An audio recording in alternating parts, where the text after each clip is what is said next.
Hi, my name is Talia. Welcome to Talia Nerds Out.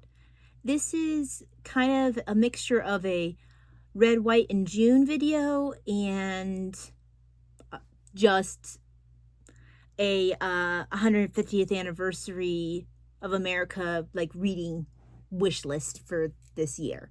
So my reading plans have changed as I realized that, oh yeah, this is a special anniversary year. You think I would have had that click sooner for some reason, especially when, the King of England came to my town for, our celebration of 150th year. We threw a whole block party and everything. But,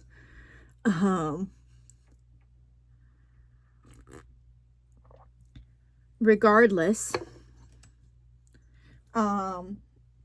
it did change my reading plans a little bit. I've been wanting to read more American history anyway. Manifest Destiny really kind of contributed to that as well. I just haven't been very good about keeping up with it because I also been trying to read stuff for HISTORATHON, etc. So I'm looking over here because I'm trying to find, there it is. Before I go into the actual bookie type stuff, this here from Oliver Pluff & Co. Apparently it is a veteran-owned tea company. They had a 250th anniversary collection for their tea. It was commemorative, so it gives you the flavors. So you have Colonial Bohea, and it has it says on here, where is it? Join or Die, a leaf from America's tea heritage, Colonial Bohea, black tea blend, lightly smoky. I like a smoky tea. When the frigate ship Dartmouth arrived in the Boston harbor on November 28, 1773, several thousand colonists gathered the next day to discuss what should be done to protest the new duty and taxation laws. Two more tea ships, the Eleanor and the Beaver, arrived in Boston harbor in early December. On December 16, 1773, a crowd of 7,000 people gathered around the Old South Meeting House. That evening, a group of 30 to 130 men, some dressed in Mohawk warrior disguises, boarded the three vessels and over the course of 3 hours dumped all 240 Bohea chests of tea into the water, over 90,000 pounds of tea worth 10,000 pounds, almost 25 million in today's economy. So, and it says Charleston up top there. Then this one, I guess that the Oliver Pluff & Company is based in Charleston. I see. Then here's Gunpowder, tightly rolled green tea, and I do like good gunpowder tea. This is smoky tea. The Battle of Lexington and Concord, fought April 19, 1777, marked the beginning of the American Revolutionary War.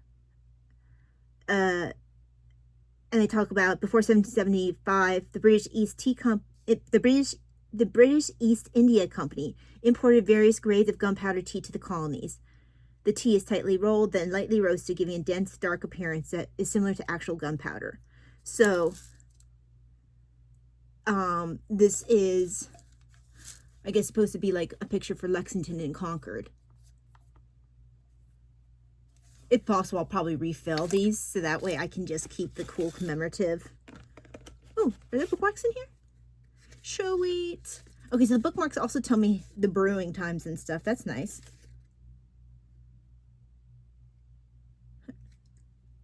Okay, Charlestown tea parties. Okay. And then where is my other one? This is the one I'm drinking now. This is Congo, I believe. Congo? Anyway. Black tea of high mastery. This is got a picture for the Continental Congress, July 4th, 1776. So, famous painting. This is the one I'm drinking now. I'm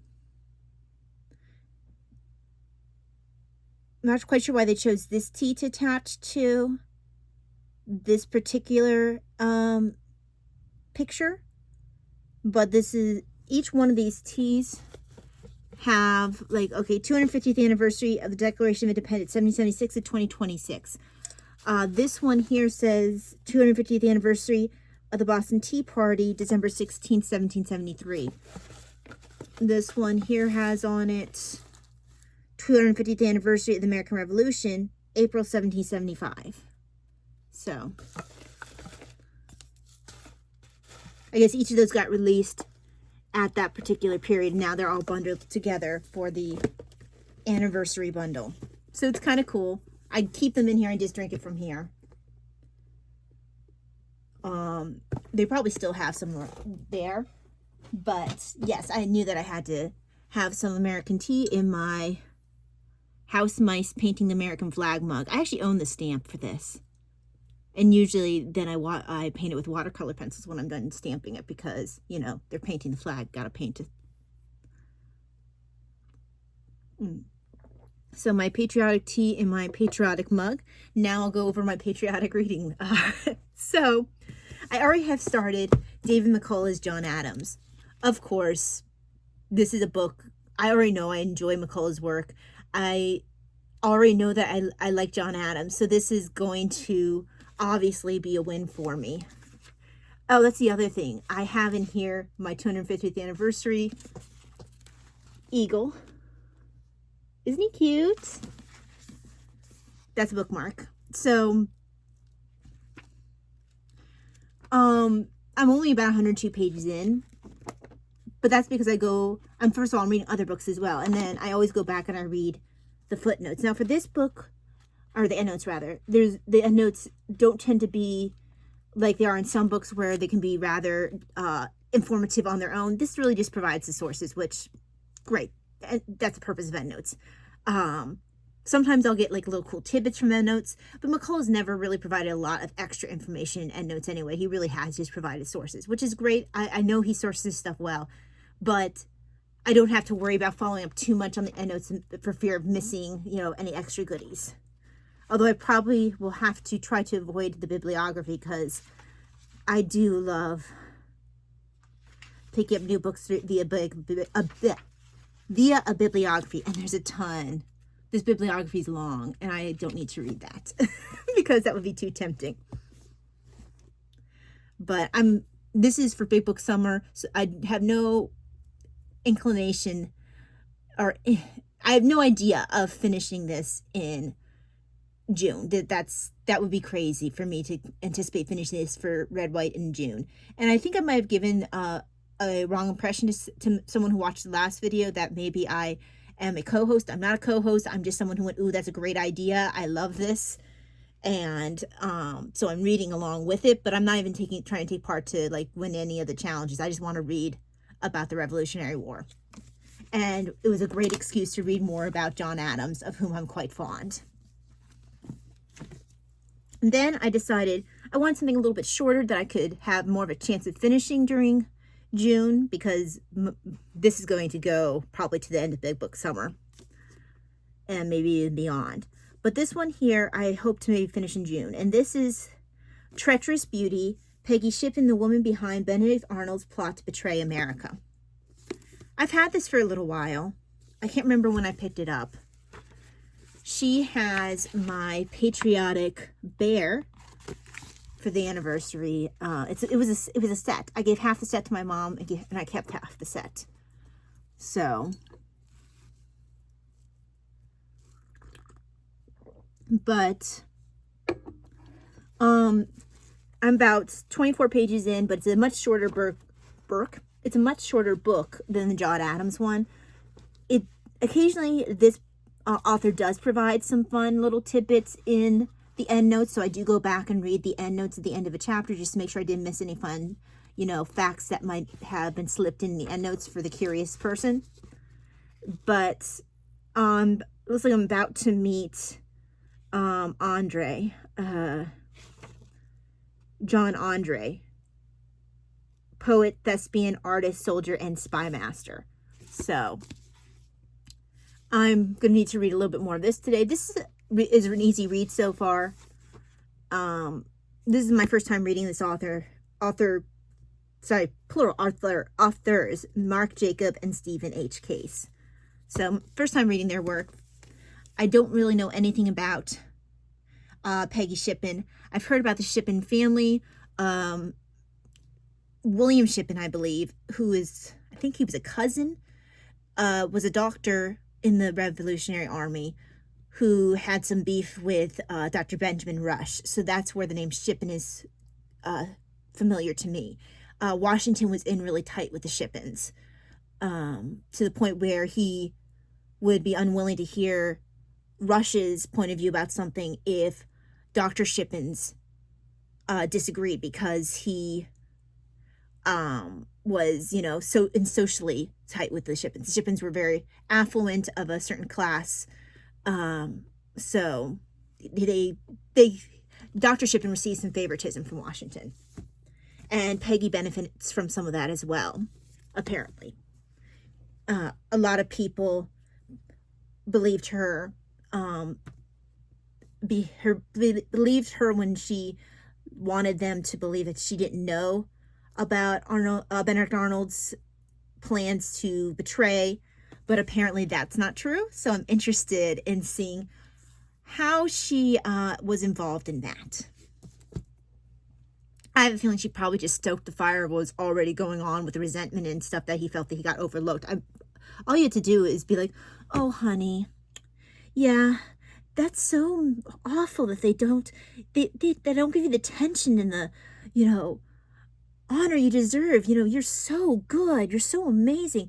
They don't know what, they don't know what they're doing. They don't know, who they're overlooking. It's just how awful they treat you. I see that as maybe kind of what she was doing, but we'll see. We'll see what the book actually says. Maybe she was more involved even than that.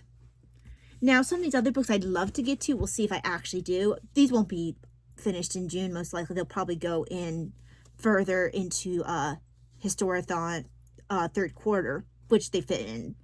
This is Charles Carroll of Carrollton by Scott McDermott. I've had this for a while, haven't read it yet. Looks like it could be interesting. He's holding my other 250th anniversary bookmark. And this is the one Catholic signer of the Declaration of Independence. And at that point, it says, Charles Carroll, despite the risk to his fortune, Charles Carroll was determined to right the unjust treatment of Catholics in Maryland who were denied the right to vote and hold public office. And so he set about making himself the leader of the Patriot cause well before it became fashionable.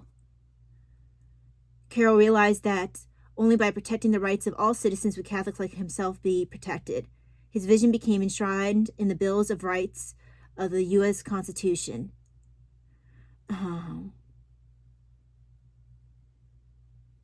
And he was the longest living, apparently, of signers, dying at 95 in 1832 during the administration of President Andrew Jackson.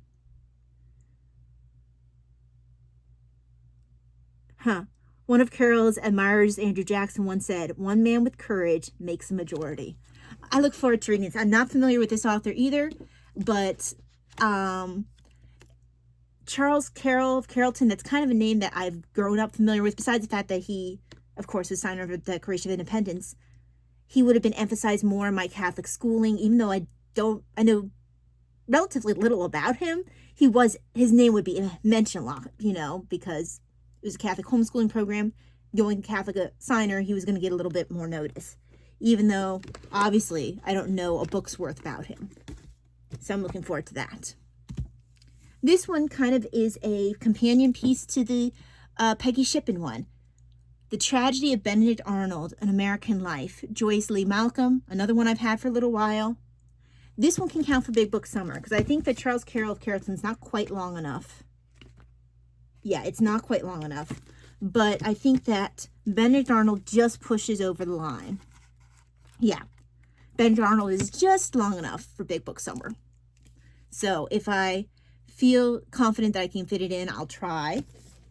Same thing with this one. Now, this one doesn't count. Actually, I'm not sure if I'll read this one this time around. 1776. Mom just picked up her own version of this, and she'll show it to you in a book haul. But I do want to read this at some point. I'm not sure if I'll read it this year, but I haven't read this yet. But I'm not sure if I want to have two McCullough books going simultaneously. I mean, I know I have Truman that's on pause, but he's on pause. I'm not actively reading him. This one I'd love to get in for next quarter. It's a beautiful book. Oh, it's not showing up very well. Francis Scott Key. Let me try that again. Francis Scott Key, Life and Times by Edward S. Delaplane. So it's a beautiful book. And I know absolutely nothing about him other than the fact that he, wrote the national anthem. So I think that's what most people know about him. That's it.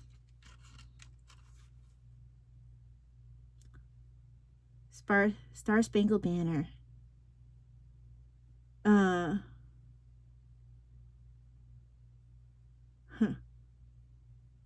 It was written in 1814, near the close of the War of 1812. The poem was not adopted by Congress as their national anthem until 1931. Francis Scott Key has been described as poet, patriot, Christian. Although not necessarily in their order of importance, these words aptly describe Key's life, as the reader of these pages will realize. His poetry and his patriotism were marked by his Christianity. I look forward to reading this. I picked this particular one because I had seen other books come up about Francis Scott Key, and one of them made a point of saying about a different book that the author almost seemed to have disdain for Francis Scott Key and his religious beliefs. I'm like, well, I don't want to read that one. Why would I want to read a book about someone who obviously disdains something so important to this man as his religious beliefs? So I ended up going for this one instead, which, from what I understand, is a perfectly good biography of his life that doesn't, kind of sneer at him. And then finally, don't know if this will get in this year, but I'm really tempted to. Ariane. Remember when we read, My Dearest Friend John Adams and Abigail Adams letters? I have here the Spur of Fame, Dialogues of John Adams and Benjamin Rush, 1805 to 1813. These were those letters that they were writing back and forth that they got teased about by their wives for how frequently and how they would write each other and how excited they would get about it. So this is their correspondence, which I'm so excited about because, of course, I love John Adams. I love Benjamin Rush. And look, it comes with a ribbon. I was told this book was only very good. This is not very good. This is in excellent shape. Because I got it for less than, most of the time, if you would try to find letters of Benjamin Rush, they'd be super expensive. This I got for less than $15. It was a deal, and seeing the shape it's in, I feel like I got it for a steal because it was hard to find. And apparently they wrote each other at least monthly, and let's see, they say it here.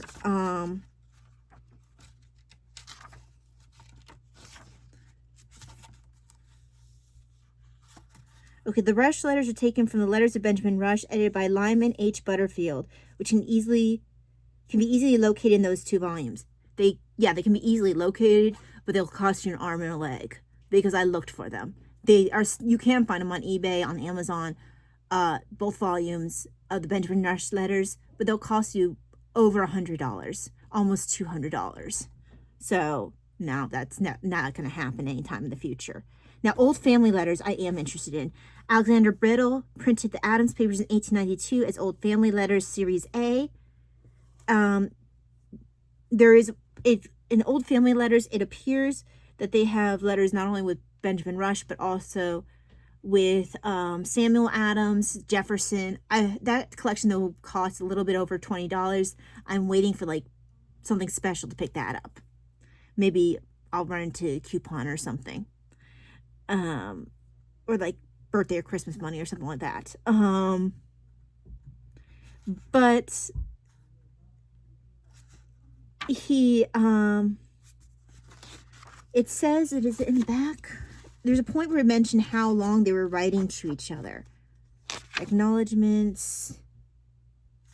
the editors, because it said something. Oh, they say that it was, okay, from 1805 to 1813, when Rush died unexpectedly, the men corresponded almost monthly. You know, during that time period, that's something.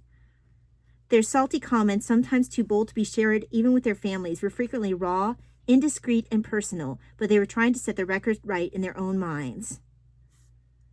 In 1816, when Richard Rush asked John Adams to let the Rush family read the correspondence, Adams assembled the letters, reread them, and gave Richard's estimates of their importance to him.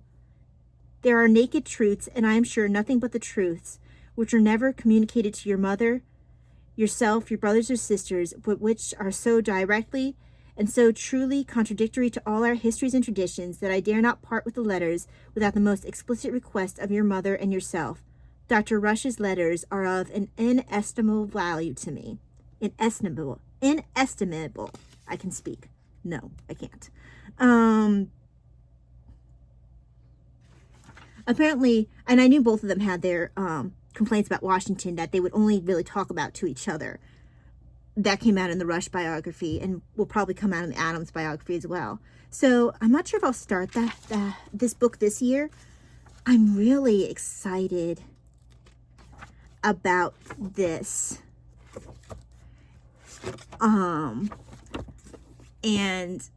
man, Ariane, I think that this could potentially be up your alley as well. I don't know if you'd be able to get a hold of a copy though. Like I said, I had to hunt for this one and find it used somewhere. And I think I'm incredibly blessed to have found it in this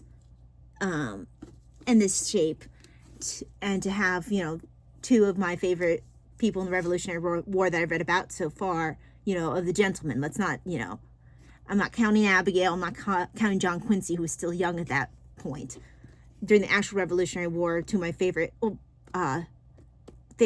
Benjamin Rush and John Adams, to find their letters to each other, to be able to read them. I'm really excited about this. So this might happen. Maybe it'll happen even before Charles Carroll of Carrollton.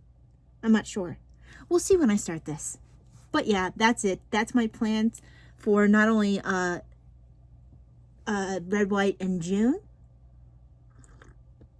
but also headed into the rest of the year, headed into July, into the third quarter of HISTORATHON. I know I still have my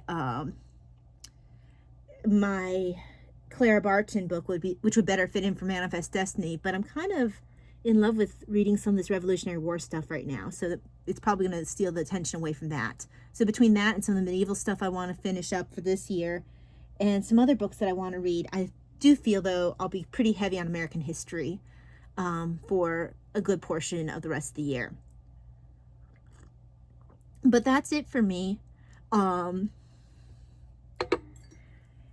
If you are able to find this, Ariane, let me know, because I don't know, I'd love to read this with you if you were able to find this. Spur of Flame.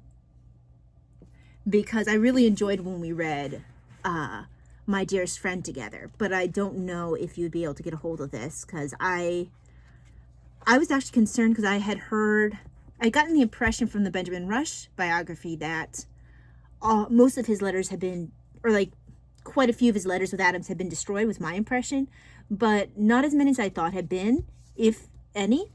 I will get a better idea when I read the rest of Adams's account of Adams's biography.